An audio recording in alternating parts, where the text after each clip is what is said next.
기도가 우리 가정의 삶의 일부가 되게 하려면 첫째, 자녀들이 그들의 기도가 응답된다는 것을 깨닫도록 도와주십시오.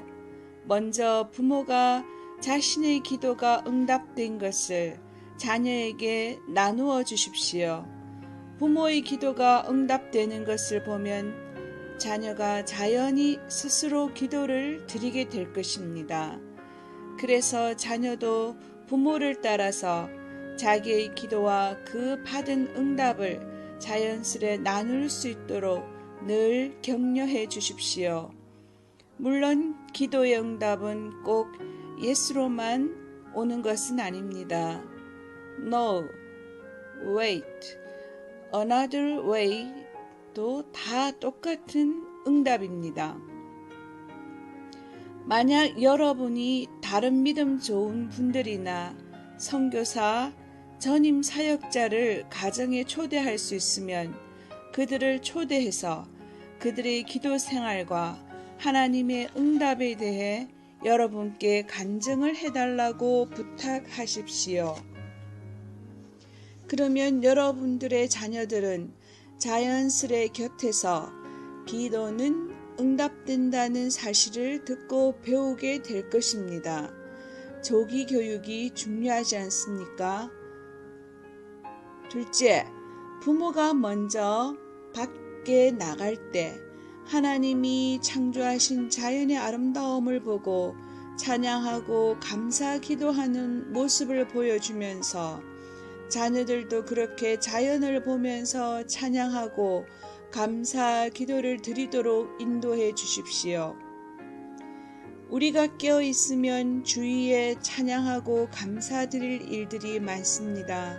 계절마다 새롭게 아름다운 꽃이 피어났을 때, 또 마침 장엄하게 지는 저녁 석양을 보면서 그저 바쁘게 지나쳐 버리지만 마시고 잠시 멈추어 서서 우리를 위해 그 피조물들을 창조하신 그 하나님의 사랑과 섭리를 생각하면서 감사 기도와 찬양을 드리는 삶의 습관을 어려서부터 심어주도록 노력합시다.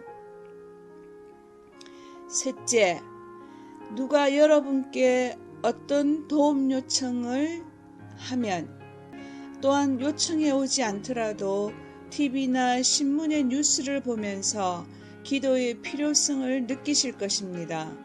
그때는 자녀와 함께 꼭 그 기도 제목을 가지고 매일 계속해서 기도하는 모습을 보여주시기 바랍니다.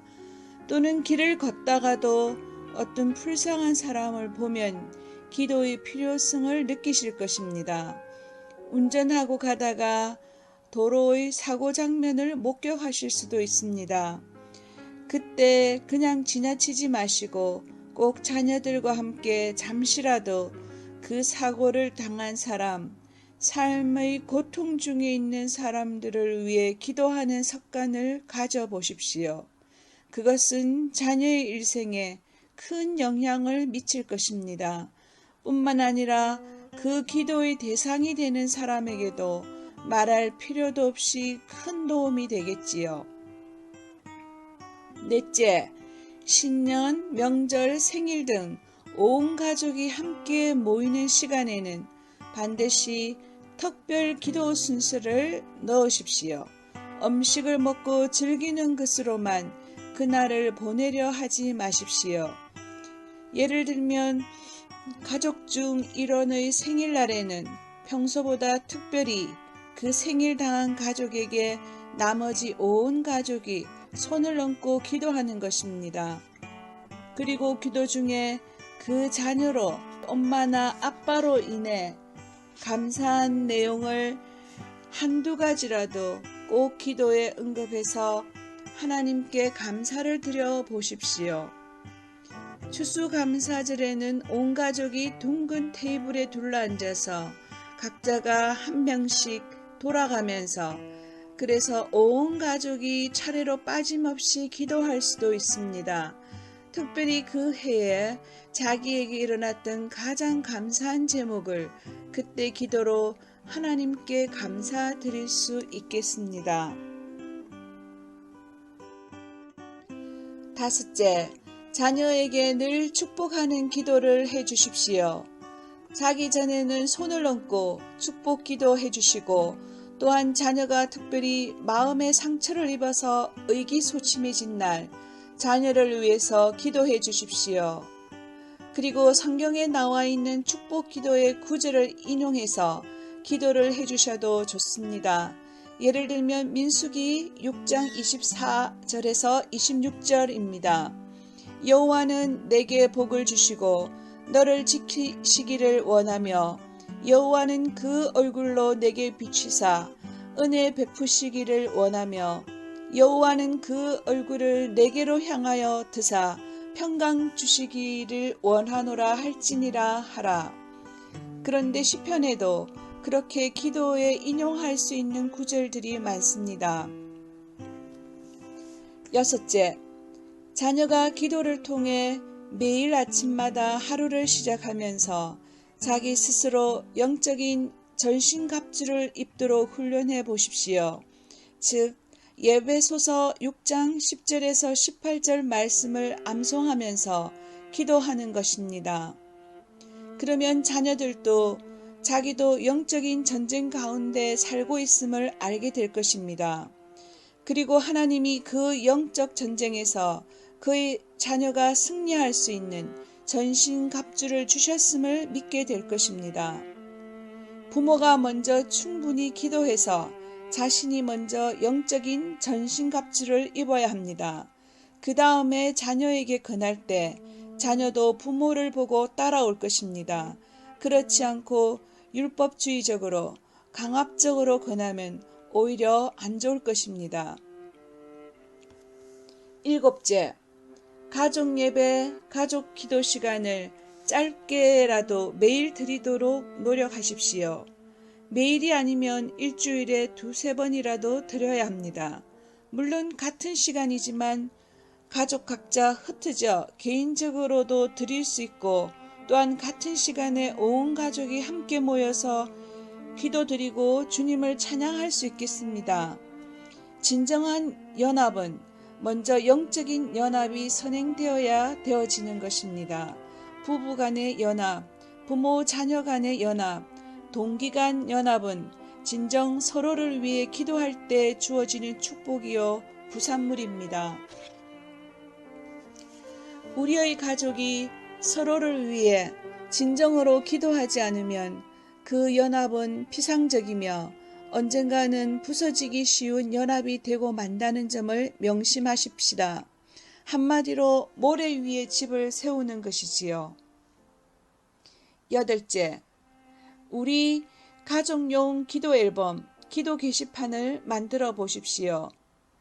스케치북에 또는 거실이나 주방의 벽에 우리 가족 개개인의 사진을 붙여놓고 그 밑에 개인 기도 제목을 적어 놓는 것입니다. 그리고 남은 여백에는 친척들 사진과 기도 제목, 또한 우리 교회 목사님과 교우들 사진과 기도 제목, 구원받아야 할 친구와 이웃의 사진과 함께 기도 제목, 해외 선교사 가족 사진과 기도 제목 등을 적어서 기도 앨범 스케치북 또는 벽에 기도 게시판을 만들어서 온 가족이 수시로 그 기도 앨범, 기도 게시판을 보면서 기도할 수 있도록 분위기를 유도해 보십시오. 아홉째, 자녀가 기도 수첩을 쓰도록 권장해 보십시오. 자기 기도 제목을 적고 기도 응답된 내용과 날짜를 적고 짤막하게 자기 기도시를 적을 수도 있습니다. 10번째, 선교사 기도 파일을 만들어 보십시오. 개인적으로 지원하는 선교사 또는 교회가 지원하는 선교사가 보내오는 뉴스레터, 기도 편지, 이메일, 사진 등을 비닐 파일 속에 넣어서 일괄 보관하는 것입니다. 그래서 선교사를 위해서 중보기도 할 때 그 파일을 펼쳐놓고 기도하는 것입니다. 자녀들도 선교사를 위해서 또한 원주민과 그들의 구원을 위해서 기도하도록 지도해 보십시오. 우리 가족이 선교사를 위해서 특별히 기도하면 선교사도 우리 가족을 위해서 특별히 기도하게 될 것입니다. 기도는 언제나 상호 교통입니다. 내가 그를 위해서 기도하면 그도 나를 위해서 기도하게 되고, 내가 그를 위해서 기도하지 않으면 그도 나를 위해서는 어쩌다 한 번은 기도해도 지속적으로 기도하지는 않을 것입니다. 자녀들이 어려서부터 선교지와 잃어버려진 영혼들을 위해서 기도한다면 나중에 커서 틀림없이 하나님께 존귀하게 쓰임받게 될 것입니다. 꼭 주의 종이 아니더라도 자기 분야에서 반드시 온 세상을 위해 일하는 그런 하나님의 종이 될 것입니다. 11번째, 더 전문적으로 기도하실 가족은 아직 복음이 전파되지 않은 한 미전도 종족을 택해서 기도하는 것입니다. 지금 전 세계에 1,000여 개의 미전도 종족이 아직 남아있다고 합니다. 미전도 종족에 대해서는 인터넷에서 자세히 검색하실 수 있겠습니다. 영생을 위해 심는 가정은 영원히 그 아름다운 열매를 거두게 될 것입니다. 이 세상에서 자녀가 아무리 성공을 하더라도 나중에 저 천국에서 그 성공이 만약에 하나도 기억되지 않는다면 그 얼마나 슬픈 일이며 또한 양육한 부모의 큰 책임이겠습니까?